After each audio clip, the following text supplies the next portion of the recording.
मुकुंद बुरड़ा का खबर शामिल कयूं पिया। जहान मोहम्मद अबड़ो जे रिपोर्ट मुताबिक तालके संजरो जे यूसी 42 ते जीडीए अगवान फकीर जफरुल्लाह खास कैली सूबाई अगवान वकार जत जिला काउंसिल जे मेंबर फकीर अली अहमद अलबेलो मंगरियो चेयरमैन उम्मीदवार फकीर इब्राहिम मेहर ऐं ॿियनि अगवाननि जो यूसी जे मुख़्तलिफ़ ॻोठनि में वोटरनि ऐं हिमायतुनि सां चूंड गॾिजानियूं। उन दौरान फकीर जफरुल्लाह खास कैली वकार जत जिला काउंसिल जे उम्मीदवार फकीर अली अहमद अलबेलो मंगरियो इब्राहिम मेहर खिताब कंदे चयो त ज़िले सांगड़ जो अवाम पीर साईं पगारो सां गॾु आहे। ज़िले मां असांजे ख़त्म थियण जो तमाशो कंदड़ 26 जून जो इंतज़ार कनि। जीडीए हिकु अवामी ताक़त जो नालो आहे। बलदियाती चूंडियूं मुखालफ़नि खां खटे ॾेखारींदासीं।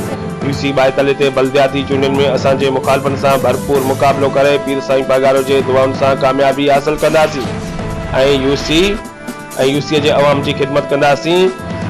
जीडीए हिन वक़्तु ज़िले सांगड़ जे वोटरनि जो हिकु ताक़तवर सियासी आवाज़ बणिजी चुकी आहे, छो जो असांजा मुखालफ़ हिन वक़्तु अवाम वटि पंहिंजो सियासी एतमाद विञाए चुका आहिनि। गॾिजानियुनि दौरान यूसी मुख़्तलिफ़ बिरादरनि वोटनि ॾियण जे हवाले सां जीडीए उम्मीदवार जी हिमायतुनि जो ऐलान पिणु कयो।